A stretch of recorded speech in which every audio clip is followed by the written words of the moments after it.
আসসালামু আলাইকুম ও রহমতুল্লাহি ওবারাকাতু। আল্লাহর নবী রাসূলগণ এবং মনীষীদের মুক্তাঝরা বাণী। হাকিমুল উম্মাত মুজাদ্দিদে মিল্লাত শাহ মাওলানা আশরাফ আলী থানভী রহমতুল্লাহি আলিয়ের বাণী। যদি কেউ বলে যে যখন চোখ দিয়ে পৃথিবীতে আল্লাহকে দেখার কোনো প্রমাণ নেই, তখন তোমরা কি করে আল্লাহ তাআলাকে চিনলে? তখন আমরা বলবো যে আমরা মহান আল্লাহ তাআলাকে তার সৃষ্টি জগতের মাধ্যমে চিনেছি। যেমন রাঙানো কাপড় দেখে তার চারুশিল্পীর পরিচয় পাওয়া যায় যে কেউ না কেউ একে রাঙিয়েছে। পত্র দেখলে সত্তা সম্পর্কে অবহিত হওয়া যায় যে কেউ এটা লিখেছে, কেননা লেখক ছাড়া লেখা হতে পারে না, চারুশিল্প ছাড়া রাঙানো হতে পারে না। তাহলে মানুষ কেন আসমান, জমিন, চাঁদ, সূর্য, গ্রহ, নক্ষত্র, পানি, বাতাস, ফুল, ফল ইত্যাদি সৃষ্টি জগৎ দেখে তার স্রষ্টাকে চিনতে পারবে না? গুনহা থেকে এবং দিনের ক্ষতি থেকে বাঁচার জন্য লোকজনের সাথে অপ্রয়োজনীয় মেলামেশা থেকে দূরে থাকা জরুরি। অবশ্য পূর্ববর্তীগণ দূরে থাকতেন এই ভয়ে যে আমার খারাপির দ্বারা অন্যদের ক্ষতি না হয়। বর্তমান এই দুর্বলতার যুগে এতটুকু ধ্যানই যথেষ্ট যে না আমার দ্বারা অন্যদের ক্ষতি হয়, না অন্য কারো দ্বারা আমার কোনো ক্ষতি হয়। হযরত থানভী রহমতুল্লাহি আলী বলেন, মানুষের প্রকৃতি এমন যে সুখে আরামে থাকলে আল্লাহর প্রতি আকৃষ্ট হতে থাকে, ভাবে যে আমার নালায়েকি সত্ত্বেও আল্লাহ পাক আমাকে কত সুখ শান্তিতে রেখেছেন। কোনো আলেম বা দিনদারের হাতে টাকা কড়ি আসলে তা হেফাজত করা চাই এবং প্রয়োজনের সময় দাঁড়ে দাঁড়ে অপদস্থ না হওয়া চাই। কারণ দিনদারদের প্রতি সহানুভূতিশীলদের সংখ্যা এখন খুবই কম। অবশ্য আল্লাহ তাআলা যাদের খুব দিয়েছেন তাদের খুব খরচই তিনি পছন্দ করেন। আসল কান্না হচ্ছে দিলের কান্না, কারণ তা বান্দার এখতিয়ার ও ক্ষমতার আওতাভুক্ত। চোখের কান্না যোগ হলে তো আরও ভালো, কিন্তু তা না হলেও কোনো ক্ষতি নাই এবং না তা কোনোরূপ দূষণীয়। মৃত্যু পর্যন্তও যদি চোখের কান্না না আসে তাতেও কোনো ক্ষতি নাই এবং না তা অন্তর কঠিন হওয়ার দলিল। কারণ চোখের কান্না বান্দার এখতিয়ারাধীন বা ইচ্ছাধীন নয়। ইচ্ছা করলেই চোখে পানি আনা যায় না। বুদ্ধিমান ছাত্রের জন্য উত্তম হলো ফারেগ হওয়ার পর যা কিছু করতে হয় তা একজন দূরদর্শী মুরব্বির নিগরানিতে করা। নিজে নিজে কোনো সিদ্ধান্ত চূড়ান্ত করা উচিত নয়।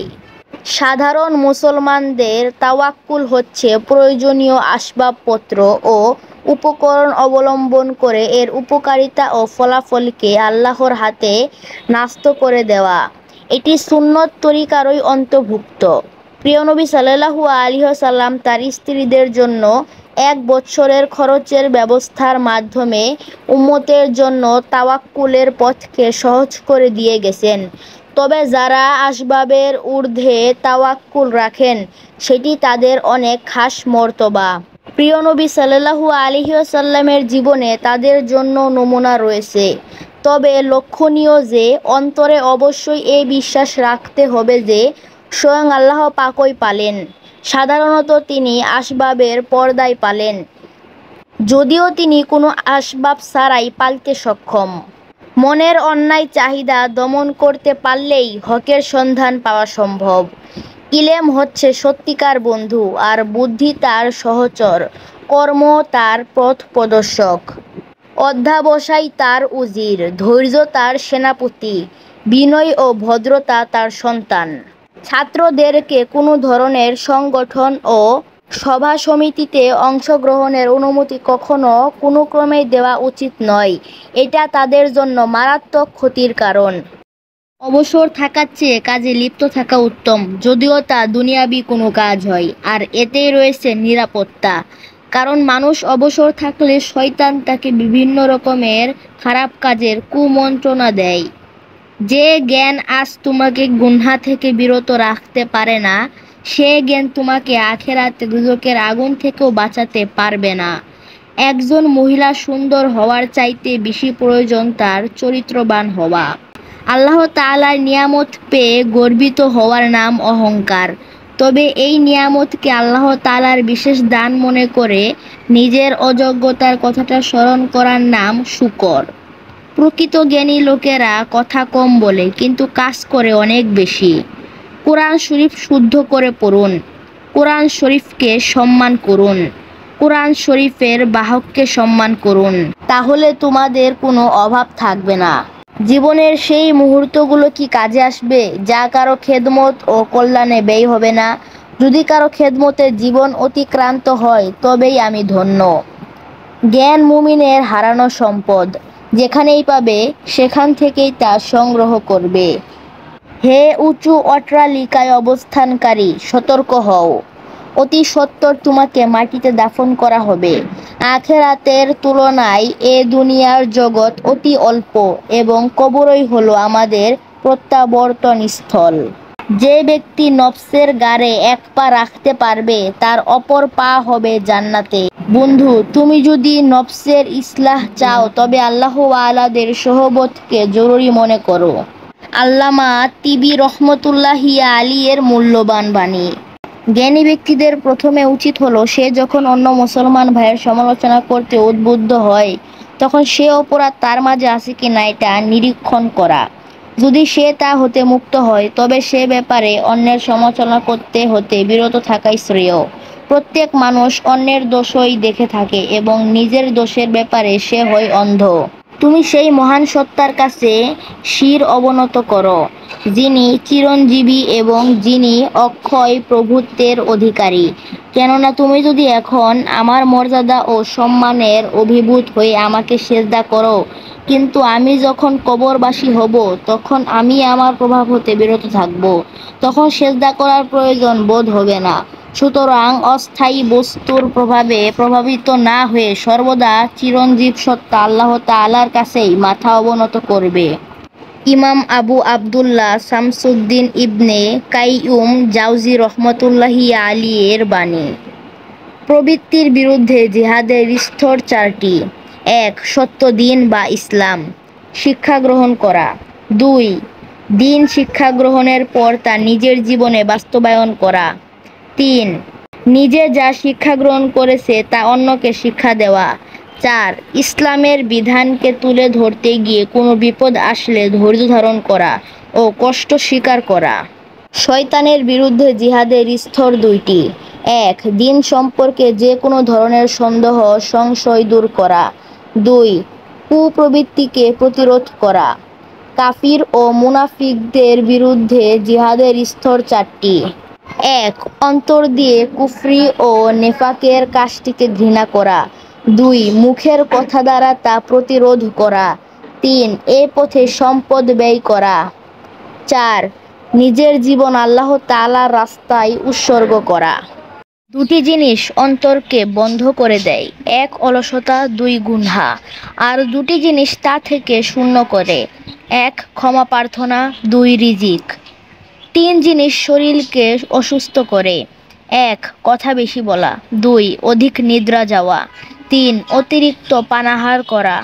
৪ জিনিস শরীরকে ধ্বংস করে। ১. দুশ্চিন্তা ও পেরেশানি, ২. দুঃখ ও হতাশা, ৩. অধিক রাত্র পর্যন্ত জেগে থাকা, ৪. ক্ষুদ্র হওয়া। ৪ জিনিস চেহারাকে মলিন করে এবং আনন্দ ও সম্মানকে কেড়ে নেয়।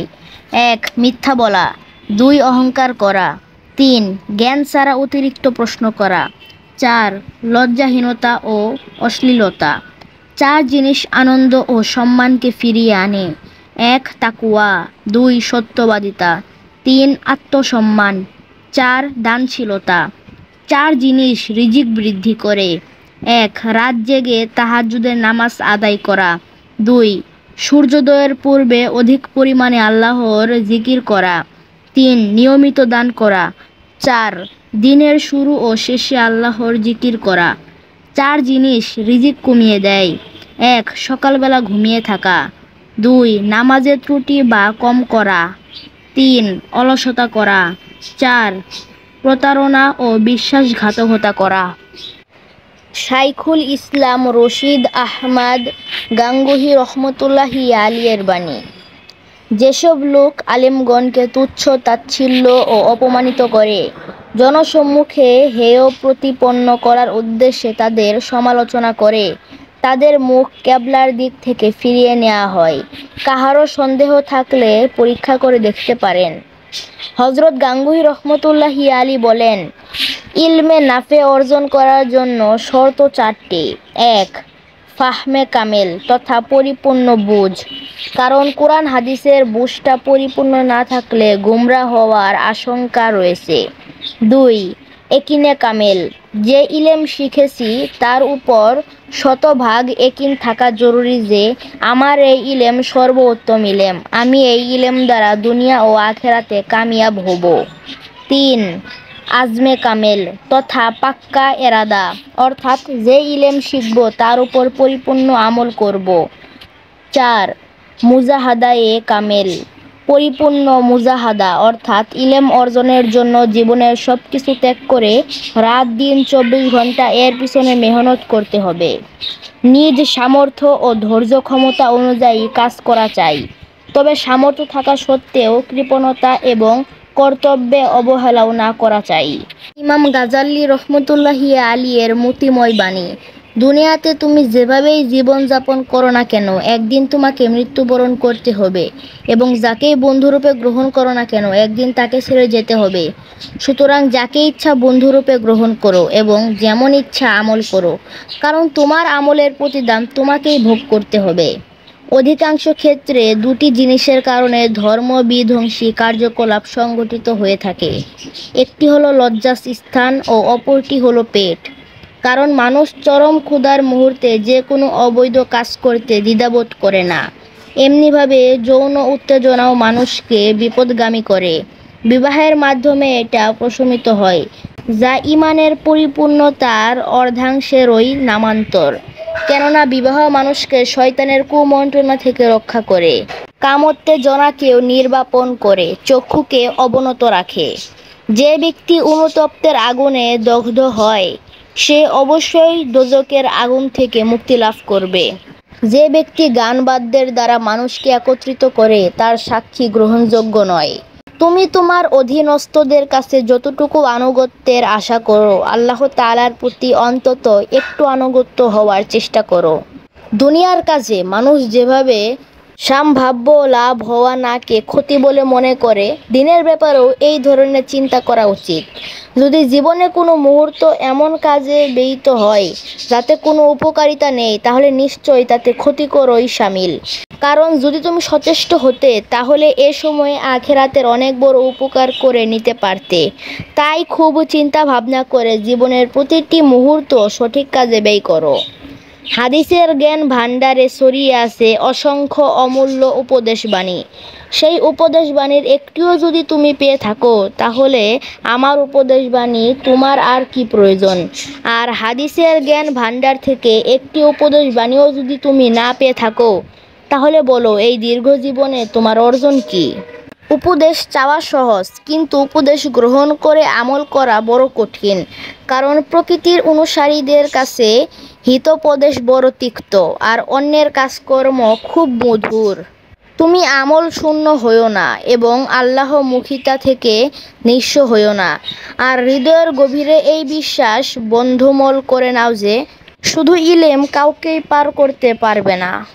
তুমি যদি 100 বছর অধ্যয়ন করে সহস্র গ্রন্থ মুখস্থ করে ফেলো, তারপরেও ইলম অনুযায়ী আমল করা ব্যতীত আল্লাহর রহমত লাভের উপযুক্ত হতে পারবে না। আমল ছাড়া ইলম হলো অন্ধকার, আবার ইলম ছাড়া আমল করাও সম্ভব নয়।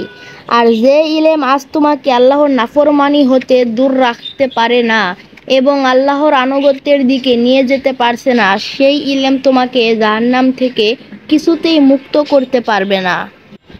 আল্লাহর পথের পথিকের জন্য 4টি বিষয় আবশ্যক। 1. বিদাত মুক্ত সহি আকীদা ও দৃঢ় বিশ্বাস। 2. খাঁটি তওবা, যে তওবার পর তওবাকারী সগীরা গুনাহ থেকে বিরত থাকে। 3. প্রতিপক্ষকে সন্তুষ্ট করার চেষ্টা, যেন তার বিরুদ্ধে কারো কোনো অভিযোগ না থাকে এবং তার উপর কারো কোনো হক না থাকে। 4. আল্লাহর আদেশ নিষেধ পালন করার মতো শরীয়তের ইলম। তারপর আখিরাতের মুক্তির জন্য অন্যান্য বিষয়ের ইলম। আপনি যা ভালোবাসেন তা অর্জন করতে হলে আপনাকে অবশ্যই আপনার অপছন্দের বিষয়টিতে ধৈর্য ধারণ করতে হবে। হে মানুষ, তুমি আশরাফুল মাখলুকাত, সমস্ত প্রাণীর উপর তোমায় শ্রেষ্ঠত্ব দান করা হয়েছে। অতএব তুমি যদি ইনসাফ তথা মানব হতে না চাও, বরং জানোয়ার হতে চাও, তবে কমপক্ষে প্রথম প্রকারের জানোয়ার হও, যা অন্যদের উপকার করে, ক্ষতি করে না। অবশিষ্ট 2 প্রকার জানোয়ারের অন্তর্ভুক্ত হইও না। টাকার গরমে যে ব্যক্তি অহংকার করে তার সামনে অহংকার করাই বিনয়। যাকে বন্ধু বানাবে তার মধ্যে 5টি গুণ থাকা চাই। 1. উত্তম চরিত্রের অধিকারী হওয়া। 2. বুদ্ধিমান হওয়া। 3. ফাসেক না হওয়া। 4. বিদআতি না হওয়া। 5. লোভী না হওয়া। 3টি বস্তুই প্রকৃত সম্পদ: বিদ্যা, ভদ্রতা, ইবাদত। হজরত মাওলানা হাকিম আখতার সাহেব রহমতুল্লাহি আলী এর বাণী। মুফাচ্ছিরিনগণ বলেন, দুনিয়া ওই বস্তুকে বলে যা বান্দাকে আল্লাহ হতে দূরে সরিয়ে দেয়, আল্লাহ থেকে গাফেল করে দেয়। যদি তার ফলে গাফেল না হয় তবে তা দুনিয়া নয়, যা হীন ও ঘৃণ্য। বরং সেই জিনিসকে যদি আল্লাহর সন্তুষ্টি ও আখিরাত গড়ার পথে ব্যয় করা হয় তবে তো তা বড়ই দামি সম্পদ। অতএব ঐশ্বর্য আর প্রাচুর্যের মধ্যেও যদি দিন মোতাবেক চলে, আল্লাহ তাআলাকে ভুলে না যায়, তাতে কোনো ক্ষতি নাই। আর যদি আল্লাহ তাআলাকে ভুলে যায় তবে সেই প্রাচুর্যই হচ্ছে অপকারী দুনিয়া। 5 কাজ করলে আল্লাহর অলি হওয়া যায়। 1. আল্লাহওয়ালাদের সহবতে থাকা। 2. সকল প্রকার জাহিরি ও বাতিনি গুনাহ হতে বেঁচে থাকা। 3. গুনাহের উপকরণ থেকে দূরে থাকা। 4. কোনো আল্লাহওয়ালার পরামর্শ অনুযায়ী দৈনন্দিন কিছু জিকির করা। 5. সকল কাজ সুন্নত মোতাবেক করা। হজরত মাওলানা কালিম সিদ্দিকী সাহেব এর মূল্যবান কিছু উপদেশ। আমাদের বিশ্বাস প্রতিদিন সূর্য উঠেছে, দিবস হচ্ছে, আমাদের চোখ তাদের দেখছে, কিন্তু আমাদের এই চোখ প্রবঞ্চনা করতে পারে। হতে পারে সূর্য ওঠেনি, দিবসও হয়নি। মানুষ তাকেই বলে যার ভিতরে মনুষ্যত্ব রয়েছে। মনুষ্যত্ব অর্থ হলো ভালোবাসা, পারস্পরিক কল্যাণকামিতা।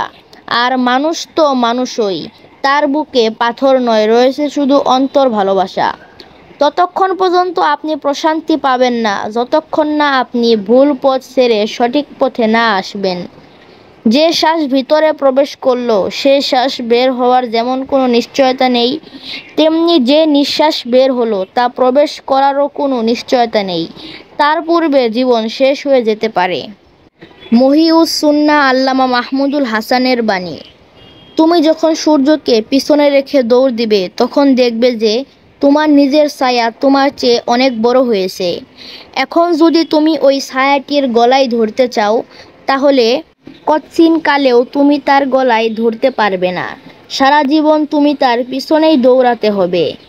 আর যদি তুমি সূর্যকে সামনে রেখে দৌড় দাও তাহলে তোমার ছায়া তোমার পিছনে দৌড়াবে, সে কখনোই তোমাকে ধরতে পারবে না। ঠিক তেমনি দুনিয়ার উদাহরণ। তুমি যখন দুনিয়ার দিকে দৌড়াবে তখন সে তোমার কাছে সাড়া দিবে না, আর তুমি তাকে পেছনে রেখে পথ চললে সে তোমাকে ধরার চেষ্টা করবে। এটাই দুনিয়ার নীতি। একজন আলেমের জন্য অহংকার ও আমিত্ব একদম অসহ্যনীয়। কোরআন ও হাদিস অহংকার ও আমিত্বকে বড় ধরনের গুনাহ হিসাবে সাব্যস্ত করিয়াছে। এর আলামত হলো বিরোধী পক্ষ হকের উপর হলেও মন তা স্বীকার না করা ও নিজেকে বড় মনে করা। যার মেধাশক্তি কম তার হতাশ হওয়ার কোনো কারণ নাই। আল্লাহ তাআলা কার মেধাশক্তি কখন বাড়িয়ে দেন বলা যায় না। আবার যার মেধাশক্তি বেশি তার অহংকার করাও ঠিক নয়, কারণ অহংকার করলে আল্লাহ তাআলা আস্তে আস্তে মেধাশক্তি কমিয়ে দেন। যে বিষয়ে শিক্ষকতা করবে তাতে যোগ্যতার ঘাটতি থাকলে পূর্বে যোগ্যতা অর্জন করে নেওয়া উচিত, নইলে দায়িত্ব পালনে অবহেলা ও ছাত্রদের প্রতি জুলুমের আশঙ্কা থেকে যায়। মহিউস সুন্নাহ আল্লামা মাহমুদুল হাসান 24/5/2017 ইং তারিখে রোজ সোমবার বুখারী শরীফ প্রথম খণ্ড খতম করার পর 3টি নসিহত করেছেন। 1. তোমরা বড়দের সমালোচনা করিও না। 2. মানুষের সাথে জুলুম করিও না। 3. অহংকার করিও না। ফারেগ হওয়ার পর কোনো কাজে যোগদান করার পূর্বে অভিজ্ঞ মুসলিহের সোহবত অবলম্বন করা শিক্ষকতার পূর্বশর্ত। 12 বৎসর ধরে শরীয়তের জাহিরি ইলম অর্জনের জন্য মেহনত করো, অথচ আত্মশুদ্ধির জন্য 12 মাসও মেহনত না করা দুঃখজনক। কিতাব বিভাগের শিক্ষকদের জন্য বিশেষ কোনো কিতাব পড়ানোর সুযোগ দেওয়ার জন্য কর্তৃপক্ষদের উপর কোনো চাপ সৃষ্টি করা উচিত নয়। উত্তম হলো প্রথম পর্যায়ে নিজেই কর্তৃপক্ষের নিকট নিচের কিতাব পড়ানোর ইচ্ছা প্রকাশ করা। প্রত্যেকটা মানুষের জন্য উচিত অনর্থক কাজকর্ম, কথাবার্তা, চলাফেরা ও মেলামেশা থেকে সম্পূর্ণ বেঁচে থাকা।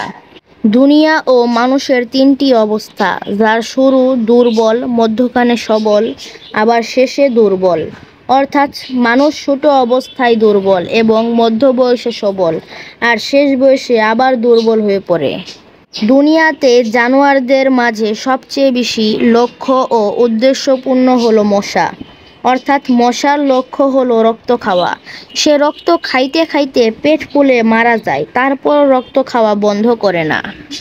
আল্লাহর অলিগণেরও ঠিক এমনই অবস্থা। অর্থাৎ আল্লাহ তাআলা তাদেরকে একটি উদ্দেশ্য নিয়ে দুনিয়াতে পাঠান, আর উদ্দেশ্য শেষ হলে আল্লাহ তাআলা তাদেরকে দুনিয়া থেকে নিয়ে যান। নবীদের মুজেজা 3 প্রকার। 1. নবীদের মুজেজা হয় উম্মতের ফায়দার জন্য, যেমন হযরত নবী করিম সাল্লাল্লাহু আলাইহি ওয়াসাল্লামের হাত থেকে প্রবাহিত হওয়া। 2. নবীদের মুজেজা হয় কাফেরদের চাহাতের জন্য, যেমন নবী করিম সাল্লাল্লাহু আলাইহি ওয়াসাল্লামের আঙ্গুলের ইশারায় চন্দ্র দ্বিখণ্ডিত হওয়া। 3.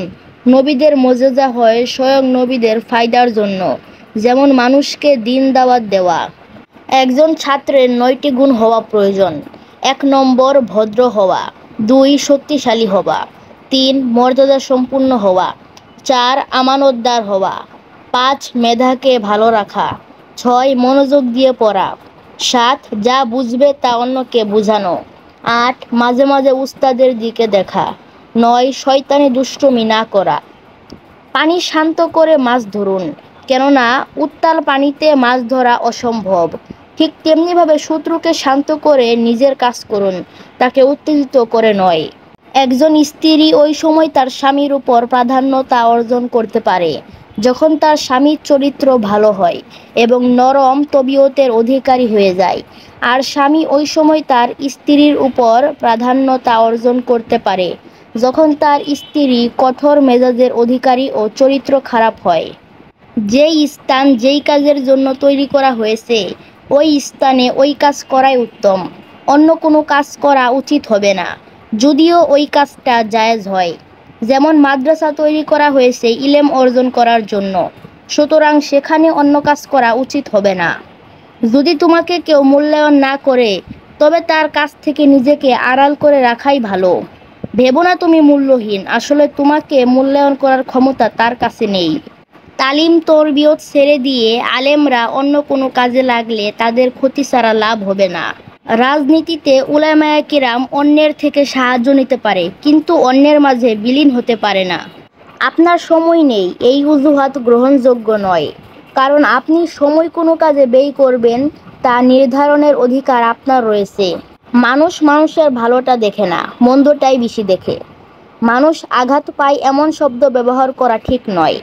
ইসলাহের প্রকৃত মানুষ পেয়েও যে ইসলাহ গ্রহণ না করে, তার মতো হতভাগা আর নেই। যোগ্য ব্যক্তিদের সাথে লড়তে হয় যোগ্যতা দিয়ে, হিংসা দিয়ে নয়। তুমি এমন হও যে মানুষ তোমাকে দেখে হিংসা করে, কিন্তু তুমি এমন হইও না যে তুমি মানুষকে দেখে হিংসা করবে।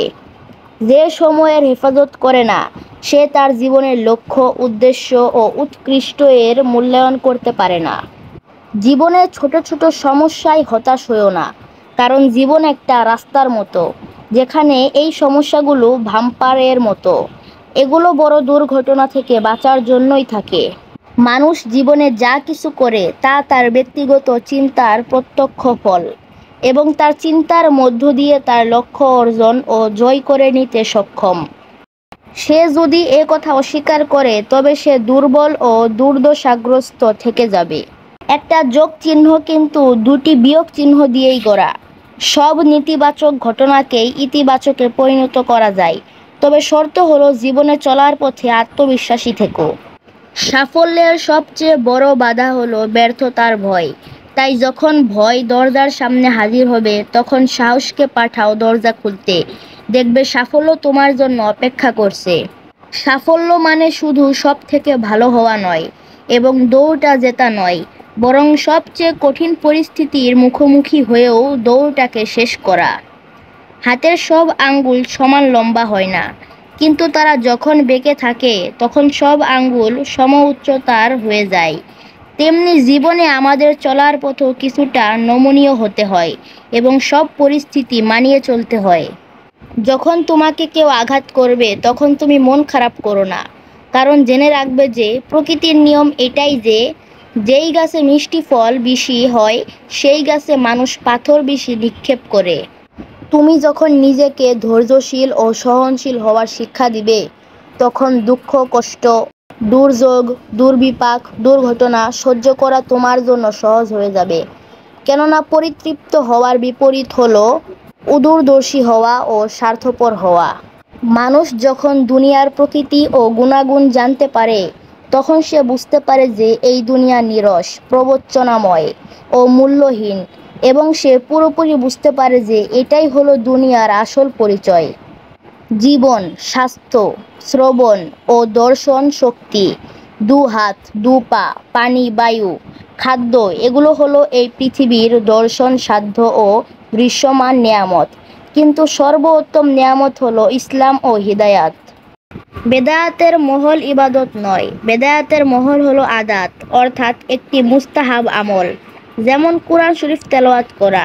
আর কোরআন তেলাওয়াত যে কোনো সময় করা যায়, কিন্তু এই তেলাওয়াতের জন্য সময় নির্ধারণ করা যে এই সময়ে কোরআন পড়তে হবে, যখন এটা বেদায়াত হবে। ইলম হাসিল করা উত্তম, তবে ইলম হাসিল করার জন্য কষ্ট মেহনত সাধন করা আরও বেশি উত্তম। তুমি দুশ্চিন্তাগ্রস্ত হইও না। যদি দুশ্চিন্তাগ্রস্ত হও তবে তুমি তোমার মন মানসিকতার ক্ষতি করলে এবং তোমার ঘুমকে বিনষ্ট করলে। ছাত্ররা যদি শিক্ষকদের জন্য না কাঁদে তাহলে ছাত্রদের মাঝে বরকত আসবে না। অনুরূপ শিক্ষকও যদি ছাত্রদের জন্য না কাঁদে তাহলে উস্তাদের মাঝেও বরকত আসবে না। নিজের দুর্বলতা ও অপূর্ণতার অনুভূতি মানুষকে বিনয়ী হতে শেখায়। ওই স্ত্রী জান্নাতি যে তার স্বামীকে তাহাজ্জুদের সময় ঘুম থেকে জাগিয়ে দেয় তাহাজ্জুদ নামাজ পড়ার জন্য। আল্লামা তাকি উসমান সাহেব দাওয়াত বারকাতুহু এর যুগশ্রেষ্ঠ বাণী। খেলায় মজিয়া শিশু কাটাইও না বেলা, সময়ের প্রতি কভু করিও না হেলা। আজি যে সময় গত হইল তোমার, আসিবে না পুনরায় তাহা আসিবে না আর।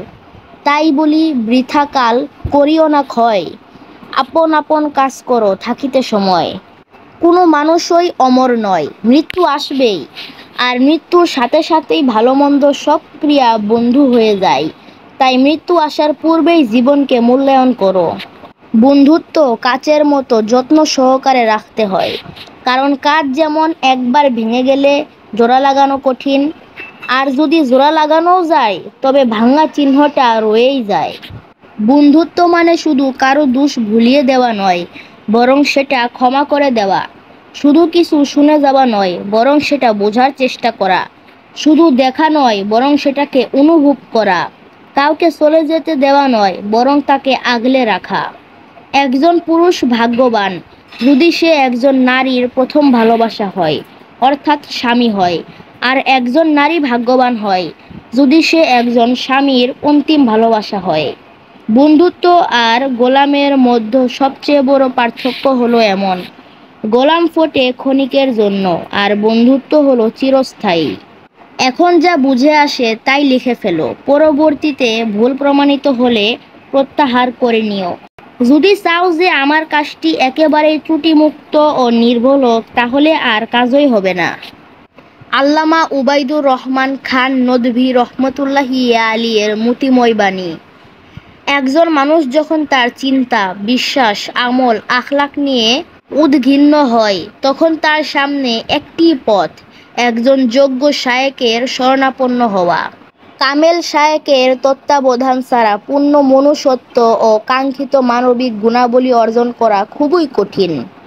প্রাচীন একটি প্রবাদ, তুমি যদি সূর্যের মতো তেজদীপ্ত হতে চাও তাহলে সূর্যের মতো পুড়তে শিখো।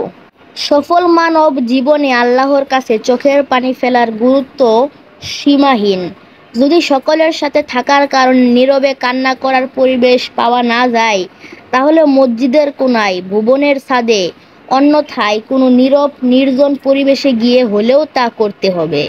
তুমি নিজেকে তুচ্ছ, ক্ষুদ্র, বিপন্ন, বিনয়ী করে নাও, তাহলে আল্লাহ তাআলার দয়ার সমুদ্রে আনন্দে ভেসে বেড়াবার সৌভাগ্য লাভ করবে। দুদিনের জীবন একটি পরীক্ষা মাত্র। এতে তারাই পাশ হয় যারা আল্লাহ তাআলার সন্তুষ্টিকেই একমাত্র লক্ষ্য বানায়। কেউ যদি সুন্নতের প্রেমে পড়ে যায় তাহলে তাকে আল্লাহ তাআলার ভালোবাসার স্রোতই মানজিলে মাকসুদ পর্যন্ত পৌঁছে দেবে। তুমি আল্লাহ তাআলার ভয়ে কাঁপতে থাকো, তাহলে তার প্রীতি তোমাকে অভয় দিবে।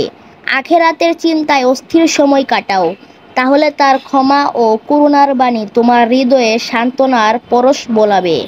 সকল মেধা, যোগ্যতা, চেষ্টা ও সাধনা ব্যয় করে নিজেকে জাহান্নাম থেকে মুক্ত করাই বুদ্ধিমানের সংগ্রাম। ঈমান আমলের কাজে লেগে থাকো, তাহলে সরল পথের দিশা পাবে। তাকওয়া ও ইহসানের সাধনায় নিমগ্ন হও, তাহলে আল্লাহ তাআলার ভালোবাসার চাদর তোমায় ঢেকে নিবে। সুন্নতের ভেলায় চড়ে জীবন সাগর পাড়ি দাও, তাহলে আল্লাহ তাআলার প্রেমের জোয়ার তোমায় ভাসিয়ে দিবে। ইলম ও হেকমতের পথে কষ্ট সাধনায় লেগে থাকো, তাহলে ঐশী আনন্দেও অন্তর্ধারায় ভাসতে থাকবে। আল্লাহর রাহে নিজেকে নিঃশেষ করে দাও, তাহলে উভয় জাহানে অমর, আলোচিত ও স্মরণীয় হয়ে থাকবে। ওই ব্যক্তির জীবন ধ্বংস হয়নি যে সরকারি চাকুরি পায়নি, বরং ধ্বংস হয়েছে তার জীবন যার আল্লাহ তাআলার সাথে পরিচয় হয়নি। এবং ওই ব্যক্তির জীবন ধ্বংস হয়নি যে পিএইচডি এর ডিগ্রি অর্জন করতে পারেনি, বরং ধ্বংস হয়েছে তার জীবন যার ভালোবাসা রাসূল সাল্লাল্লাহু আলাইহি ওয়াসাল্লামের সাথে হয়নি। এবং ওই ব্যক্তির জীবনও ধ্বংস হয়নি যে নোবেল পুরস্কার পায়নি, বরং ধ্বংস হয়েছে তার জীবন যে কোরআন শরীফ পড়া শেখেনি। মাওলানা তারিক জামিল সাহেব দাওয়াত বারকাতুহু এর মূর্তিময় বাণী। যখন কোনো বিল্ডিংয়ের ভিত্তি নড়বড়ে হয়ে যায় তখন পুরো বাড়িটাই ঝুঁকিপূর্ণ হয়ে যায়। সুতরাং স্বামী স্ত্রীর সম্পর্কের ভিত্তিটা এমনও একটি বুনিয়াদ বা ভিত্তি, যদি এতে কোনো সমস্যা হয় তাহলে সম্পূর্ণ ইমারত ধ্বংসে পড়ার আশঙ্কা হয়। স্বামী স্ত্রীর ছাদ যেটা একটি ভিত্তি, যা মজবুত করার জন্য আমাদের চেষ্টা প্রচেষ্টা করে যেতে হবে। শরীরের সৌন্দর্য বর্ধিত হয় পোশাক পরিচ্ছেদের মাধ্যমে। পুরুষের সৌন্দর্য হলো পোশাকের মাধ্যমে, আর মহিলার সৌন্দর্য হলো তার স্বামীর মাধ্যমে। স্ত্রী স্বামীর জন্য লিবাস স্বরূপ, তাই তার হেফাজত করতে হবে। এই লিবাসে দাগ পড়া থেকে বাঁচাতে হবে কাটাছেঁড়া থেকে, সংরক্ষণ করতে হবে ফেটে যাওয়া থেকেও। সুতরাং লিবাসের দাগ হলো তরকারি বা চায়ের দাগ ইত্যাদি। আর কাঁচি, যার দ্বারা জামা কাপড় কেটে ফেলা হয়। অতএব স্বামী স্ত্রীর লিবাস কাটার জন্য কাঁচি হলো জবান বা মুখ, যার দ্বারা স্বামী স্ত্রীর লিবাসকে কেটে ফেলা যায়। জবানের কেঁচি অনেক ধারালো, অনেক তেজি, সুতরাং জবান ধারালো। কঠোর শক্ত ভাষা ও নির্মম কথা একটি কঠিন দাগ। আপনার ঘরকে জিহ্বার আক্রমণ থেকে নিরাপদ রাখুন। আল্লাহর কসম, এই জিহ্বাই ঘরে আগুন লাগিয়ে দেয়। বিশ্বাস রাখা হয়েছে, শৃঙ্খলা রাখা হয়েছে, সম্পর্কে প্রশান্তি রাখা হয়েছে শুধু পরস্পরের হৃদয়তার জন্যই। যদি স্বামী এত উন্নত, সুন্দর ও ভদ্র হয় এবং স্ত্রীর পক্ষ থেকে তার স্বামীর চাহিদা অনুযায়ী কাজ না হয়, তাহলে তো সেটা ওই বাগান হয়ে যাবে যে বাগানে ফুল নাই অথচ তাকে যত্ন করা হয়, ফল নাই অথচ তাকে যত্ন করা হয়, পাতা নাই অথচ তার উর্বরতার জন্য সার প্রয়োগ করা হয়। মানুষকে খুশি করা খুবই কঠিন, কিন্তু আল্লাহ তাআলাকে খুশি করা অনেক সহজ। একজন পর্দা ও লজ্জাশীল নারী তার মা বাবার জন্য গর্বের কারণ এবং তার ভাইয়ের জন্য সম্মানের কারণ।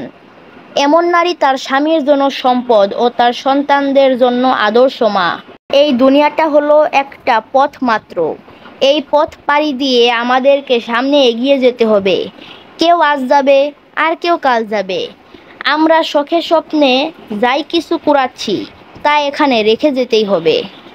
এই পৃথিবীতে আমরা সুখ শান্তি ভোগের উপায় উপকরণ করতে গিয়েই ক্লান্ত হয়ে পড়ি। অতঃপর যখন ভোগ বিলাসের সময় হয় তখন মৃত্যু দুয়ারে দাঁড়িয়ে কড়া নাড়ে। জীবন মুহূর্তে সংকুচিত হয়ে উঠি, বিদায় নিতে হয় নীরবে। ভোগ বিলাসের সকল উপকরণ পড়ে থাকে এই দুনিয়াতেই। ঈমান পরীক্ষা করার 3টি স্তর। 1. যখন তুমি নির্জনে থাকো তখন গুনাহ থেকে বেঁচে থাকতে পারো কিনা এবং গুনাহের ইচ্ছা অন্তরে আসে কিনা। 2. যখন কোরআন তেলাওয়াত করো তখন মনোযোগের সাথে তেলাওয়াত হয় কিনা। 3. যখন ওয়াজ মাহফিলে বসো তখন মন এদিক সেদিক যায় কিনা। যদি গুনাহের ইচ্ছা অন্তরে না আসে এবং তেলাওয়াতে মনোযোগ হয় ও ওয়াজ মাহফিলে বসলে মন কোনো দিকে ছুটাছুটি না করে, তাহলে মনে করবে তোমার ঈমান শক্তিশালী আছে। সাইদ আল্লামা আবুল হাসান আলী নদভী রহমতুল্লাহি আলিয়ের বাণী। ইলমি ও আমালি জিন্দেগি বিকাশের প্রথম উপাদান হলো উস্তাদের সাথে গভীর ও নিবিড় সম্পর্ক। নিয়ম রক্ষার সাধারণ সম্পর্ক নয়, হৃদয়ের সাথে হৃদয়ের সম্পর্ক, এবং এই সম্পর্কের গভীরতা একসাথে উভয়ে অনুভব করা চাই। কলম এমন একটি বস্তু যার প্রতিটি শব্দ এক একটি ফুল, প্রতিটি রেখা এক একটি ঢাল, প্রতিটি বাক্য এক একটি গাছ, যার কয়েকটি মিলে তৈরি হয় একটি সবুজ কানন, আর নিমিষেই ছড়িয়ে পড়ে তার মিষ্টি ফুলের মোহনীয় সুবাস। কলমের একটি কথার মূল্য হতে পারে আসমান জমিনের চেয়েও বেশি দামি। কলমের নিব দিয়ে লেখা একটি কথাই জীবনে বিপ্লব সৃষ্টি করতে পারে জীবনের গতিধারা পরিবর্তন করতে, জীবনকে অন্ধকার থেকে আলোর পথ দেখাতে। বাংলা ভাষাকে অন্তরের মমতা দিয়ে গ্রহণ করুন এবং মেধা ও প্রতিজ্ঞা দিয়ে বাংলা সাহিত্য চর্চা করুন। কে বলেছে এটা অস্পষ্ট ভাষা? কে বলেছে এটা হিন্দুদের ভাষা? বাংলা ভাষায় পূর্ণ নেই, সাহিত্য চর্চার পূর্ণ নেই, পূর্ণ শুধু আরবিতে, উর্দুতে। কোথায় পেয়েছেন এই ফতোয়া? এই অমূল্য ও আত্মঘাতী ধারণা বর্জন করুন। এটা অজ্ঞতা, এটা মূর্খতা, এবং আগামী দিনের জন্য এর পরিণতি বড় ভয়াবহ। প্রত্যেকেই নিজের চেষ্টা, সাধনা ও পরিশ্রমের বিরাট বিনিয়োগের মাধ্যমে আপন কৃতি ও কর্মে প্রজ্জ্বল হয়েছেন। যদি ইলম অর্জনের ভিত্তি নিজের অধ্যয়নের উপরেই থেকে যায়, তবে অনেক সময় অজ্ঞতাবশত মানুষ মারাত্মক ভুলে নিপতিত হয়। যারা বুজুর্গদের মন মানসিকতা হাসিল না করে নিজেরাই কলম ধরেছেন, তাদের লেখা মনোযোগ সহকারে অধ্যয়ন করলেই বিষয়টি খুব সহজে ধরা পড়বে। সময় নষ্ট করা এক প্রকার আত্মহত্যা, তবে পার্থক্য এতটুকু যে আত্মহত্যা মানুষকে চিরদিনের জন্য মাহরুম করে দেয়, আর সময়ের অপব্যবহার একটি নির্দিষ্ট সময় পর্যন্ত জীবিত মানুষকে মৃত বানিয়ে দেয়। কলম এমন একটি হাতিয়ার যার মাধ্যমে গড়ে সমাজ, সৃষ্টি করা হয় বিপ্লব, ধুমড়ে দেওয়া যায় বাতিলের প্রাসাদ। আবার নেতিবাচক দিক দিয়ে কলম হচ্ছে এমন হাতিয়ার যার দ্বারা একটি জীবনকে পৌঁছে দেওয়া যায় অন্ধকারে, চিরস্থায়ী গহ্বরে। একটি সুস্থ সমাজকে করা যায় পথহারা, শান্ত জাতির মাঝে ছড়িয়ে দেওয়া যায় অশান্তির লাভা, পারে স্বাধীনতাকে পরাধীনতার অভিশপ্ত শিকল পরাতে। যে ফন ও শাস্ত্রের প্রতি শিক্ষার্থীর সহজাত অনুরাগ রয়েছে, সেই শাস্ত্রের মাহির বা দক্ষ উস্তাদদের সোহবতে থেকে তা আত্মস্থ করার সাধনা ব্যতীত কোনো শিক্ষার্থী কখনো কাঙ্ক্ষিত বস্তু অর্জন করতে পারবে না। এ সকল মেধাবী পরিশ্রমী নয়, তারা বাস্তব জীবনে অনেক মেধাহীনদেরও পিছিয়ে। যারা পরীক্ষায় ভালো ফলাফল করতে চায়, তারা যেন অধিক অধ্যয়নের পাশাপাশি হস্তলিপিও সুন্দর করে। ইসলামের অস্তিত্ব রক্ষা এবং ইসলামের সঙ্গে এই জাতির বন্ধন অটুট রাখতে হলে অবশ্যই বাংলা ভাষা ও সাহিত্যে পূর্ণ অধিকার ও কর্তৃত্ব নিশ্চিত করতে হবে। আসসালামু আলাইকুম ওয়া রাহমাতুল্লাহি ওয়া বারাকাতুহু।